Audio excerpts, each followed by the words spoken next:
दोस्तों, अटल पेंशन योजना के तहत जब आपकी उम्र 60 वर्ष की हो जाएगी तो 60 वर्ष के बाद आपको 1000 रुपये से लेकर 5000 रुपये तक की मासिक पेंशन प्रदान की जाएगी, जिसके लिए आपको 18 से 40 वर्ष के बीच में इस योजना में शामिल होना पड़ेगा। नमस्ते साथियों, स्वागत है आपका हमारे YouTube चैनल में।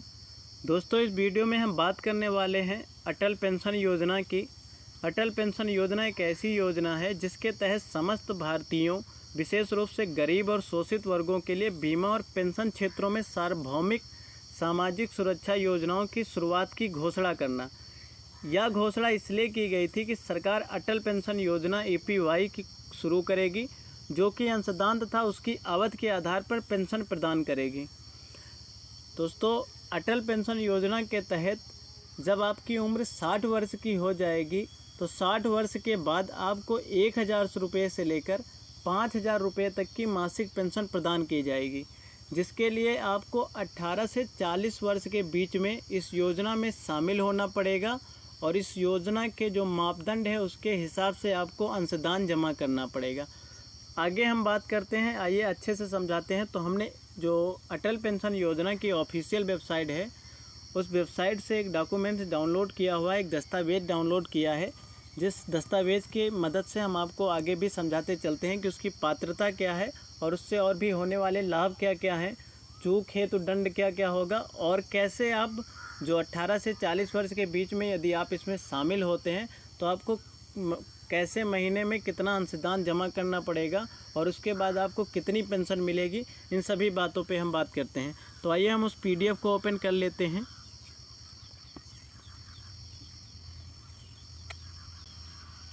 दोस्तों, आप लोग देख सकते हैं कि अटल पेंशन योजना की वेबसाइट से जो हमने दस्तावेज डाउनलोड किया था वो ओपन कर लिया है। अटल पेंशन योजना APY योजना का विवरण यहाँ पे प्रस्तावना लिखी हुई है। तो हमने वीडियो की शुरुआत में ही प्रस्तावना पे बात कर ली थी, उसके उद्देश्य पे बात कर ली थी कि समस्त भारतीयों, विशेष रूप से गरीब और शोषित वर्गों के लिए बीमा और पेंशन क्षेत्रों में सार्वभौमिक सामाजिक सुरक्षा योजना की शुरुआत की घोषणा करना।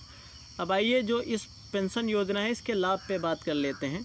तो APY के लाभ यहाँ पे लिखा हुआ है कि अभिदाताओं मतलब जो अंशदान को जमा करेगा, अभिदाताओं को 1000 रुपये से लेकर 5000 रुपये के बीच में निर्धारित पेंशन यदि 18 वर्ष से 40 वर्ष की आयु के भीतर शामिल होता है तथा अंशदान जमा करता है। अंशदान स्तर भिन्न होंगे। यदि अभिदाता शीघ्र शामिल होता है तो वे कम से कम होंगे और देर से शामिल होता है तो अंशदान ज़्यादा होगा। कहने का मतलब ये है कि यदि अभिदाता 18 से 40 वर्ष के बीच में यदि 18 वर्ष में ही शामिल हो जाता है तो उसको अंशदान कम जमा करना पड़ेगा, और जितना देर में शामिल होगा उसको उतना ही ज़्यादा अंशदान जमा करना पड़ेगा। अब आइए आगे बात कर लेते हैं APY की पात्रता पे कि इसकी पात्रता क्या क्या होगी और इसको लाभ किसको मिलेगा। तो APY की पात्रता में लिखा हुआ है कि अटल पेंशन योजना APY सभी बैंक खाता धारकों के लिए खुली है। मतलब जिसका भी बैंक खाता में अकाउंट है, जिस भी नागरिक का बैंक खाता है, उन सभी के लिए अटल पेंशन योजना है और सभी लोग इस अटल पेंशन योजना में शामिल हो सकते हैं।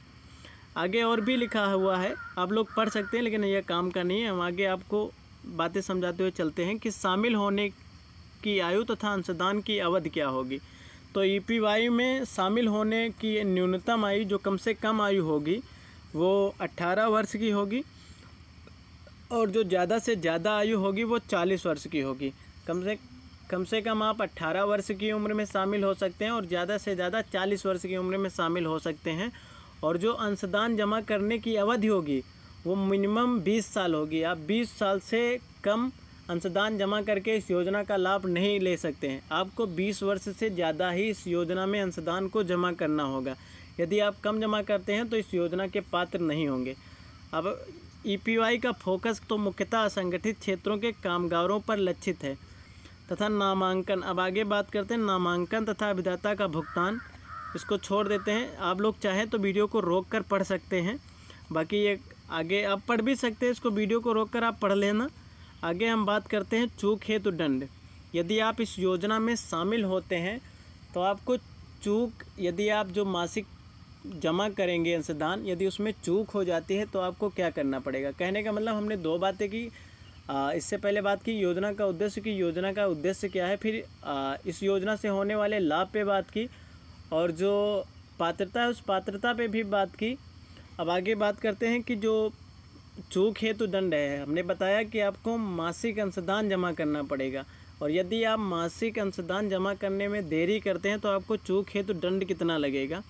तो ईपीवाई के अंतर्गत व्यक्तिगत अभिदाता के पास मासिक आधार पर अंशदान देने का विकल्प होगा। आपको मासिक के आधार पर अंशदान जमा करना होगा। देर से हुए भुगतानों हेतु बैंकों को अतिरिक्त राशि संग्रह करना होगा। यदि देर से भुगतान कोई करता है तो ऊपर से आपको एक्स्ट्रा चार्ज लग जाएगा, पेनल्टी बोलते हैं, वो लग जाएगी आपकी। ऐसी राशि न्यूनतम 1 रुपये प्रतिमाह से 10 रुपये प्रतिमाह के बीच होगी, जैसा कि नीचे दर्शाया गया है। यदि आप चूक करते हैं जमा करने में तो आपको जो मासिक दंड होगा 1 रुपये से लेकर 10 रुपये के बीच में जमा करना पड़ेगा। अब आइए बात करते हैं किसको 1 रुपये जमा करना पड़ेगा और किसको 10 रुपये जमा करना पड़ेगा। तो जो 100 रुपये प्रतिमाह के अंशदान जमा करते हैं उनको 1 रुपये प्रतिमाह देना पड़ेगा। यदि जो मासिक अंशदान जमा करने में देरी करते हैं तो जो 101 रुपये से लेकर 500 रुपये तक अंशदान जमा करते हैं उनको 2 रुपये प्रतिमाह देना पड़ेगा। यदि ये मासिक अंशदान जमा करने में देरी करते हैं तो जो 500 रुपये से लेकर 1000 रुपये तक अंशदान जमा करते हैं उनको 5 रुपये प्रतिमाह जमा करना पड़ेगा। और जो 1000 रुपये से ज़्यादा 1001 रुपये से ज़्यादा अंशदान को जमा करते हैं उनको 10 रुपये प्रतिमाह जो चूक दंड होगा वो जमा करना पड़ेगा। इसलिए जो मासिक अंशदान है उसको आपको टाइम से ही जमा करना होगा, और उसके नुकसान भी बहुत से हो सकते हैं। देखिए क्या होगा कि यदि आप मासिक अंशदान को जमा नहीं करते हैं तो 6 महीने बाद आपका खाता फ्रीज कर दिया जाएगा, और 12 माह बाद खाते को निष्क्रिय कर दिया जाएगा, और 24 माह बाद जो 24 माह बाद होगा वो खाता आपका बंद कर दिया जाएगा। फिर आप इस योजना के पात्र नहीं रह जाएंगे। और आगे बात करते हैं, आगे और भी लिखा हुआ है, आप लोग पढ़ सकते हैं। आगे हम इसमें बात करते हैं कि जिस हिसाब से आप इसमें योजना में शामिल होंगे तो आपको कितना किस्त जमा करना पड़ेगा। आइए ये चार्ट खुल गया है, आप लोग देख सकते हैं यहाँ पर कि अटल पेंशन योजना के अंतर्गत अंशदान स्तर अभिदाताओं तथा उसके पति पत्नी को 1000 रुपये प्रतिमाह की निर्धारित मासिक पेंशन तथा अभिदाताओं के नामितियों को कार्पस राशि का लौटाना तथा अंशदान अवधि संबंधी तालिका, ये तालिका है। इसमें देखिए क्या लिखा हुआ कि जुड़ने की जो आयु होगी 18 वर्ष लिखिए, 20 वर्ष लिखिए, 25 लिखिए, 30 लिखिए, 35 लिखिए, 40 लिखिए। अंशदान के वर्ष लिखें कि आप जैसे मान लिया 18 वर्ष में शामिल हो जाते हैं तो आपको 42 वर्ष तक अंशदान जमा करना पड़ेगा। 20 वर्ष में शामिल होते हैं तो आपको 40 वर्ष तक अंशदान जमा करना पड़ेगा। और ये जैसे आप 25 में शामिल होते हैं तो 35 में, 30 वर्ष में शामिल होते हैं तो आपको 30 साल तक अंशदान जमा करना पड़ेगा। यदि 35 साल में शामिल होते हैं तो आपको 25 वर्ष अंशदान जमा करना पड़ेगा। और यदि आप 40 वर्ष की उम्र में शामिल होते हैं तो आपको 20 वर्ष की उम्र में अंशदान जमा करना पड़ेगा। और जो अंशदान होगा वो आपको कितने रुपयों का जमा करना पड़ेगा। यदि आप 18 वर्ष में ही शामिल हो जाते हैं तो आपको 42 रुपये हर महीने जमा करना पड़ेगा। यदि 20 वर्ष में शामिल होते हैं तो 50, 25 में शामिल होते हैं तो 76, 30 में शामिल होते हैं तो 116, 35 में शामिल होते हैं तो 181, और यदि 40 में शामिल होते हैं तो 291 रुपये आपको प्रतिमाह अंशदान जमा करना पड़ेगा। और इसमें जो पेंशन होगी वो आपको 60 वर्ष के बाद 1000 रुपये मासिक मिलेगी। लगभग नामित की आपको जितनी पेंशन मिलेगी वो 1.7 लाख रुपये होगी, इतनी पेंशन आपको मिलेगी। ऐसे ये तो 1000 रुपये की बात हो गई। आगे एक तालिका बनी हुई है कि 2000 रुपये की राशि कैसे मिलेगी। तो 2000 रुपये मिलने के लिए आपको